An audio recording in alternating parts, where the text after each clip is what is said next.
You addressed this earlier about the special teams need to get that area fixed.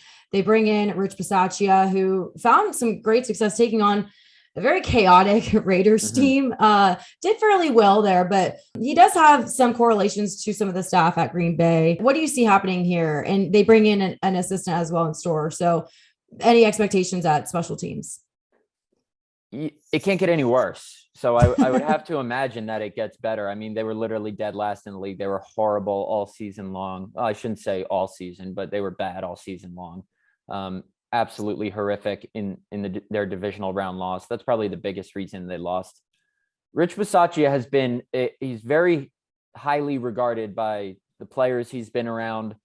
His special teams units haven't been like the best of the best, but they've been better than the Packers over the last decade, which is not hard to do. Yeah. The Packers have kind of always neglected special teams. This year, of the 14 teams that made the playoffs, the Raiders had the highest percentage of starters playing on special teams. The Packers had the lowest. And something Matt LaFleur said after the season to us, the Monday after they lost, was he'd look around the league and weigh whether he needs to play more starters on special teams, because part of the reason they were so bad on special teams is because they have, undrafted guys and first or second year guys who, they're linebackers who can also play special teams. But what the Packers need are like special teamers who can also play defense, if that makes sense. They need guys who like specialize in playing special teams, not just, bottom of the depth chart guys from other positions. So special teams needs a complete overhaul. Yes, getting a new coordinator had to be done.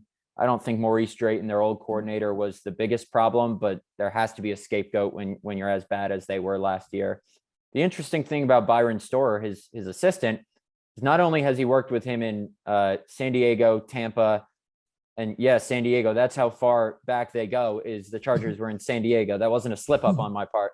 San Diego, Tampa, and Vegas and Oakland.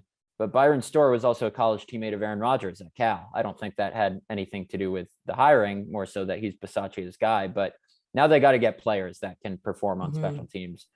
Everything from the long snapper to they'll probably have a new kicker for the first time in 15 years, I think. Yeah, they drafted Mason Crosby in 2007, and he hasn't missed a game since. So they'll probably have a new kicker. They just need a complete overhaul because they can't have what happened this season happen again. And Bisaccia has been coaching special teams for a long time. So I think since 2002. Yeah. And that's how he even broke into his career to begin with. So I think that's a good get.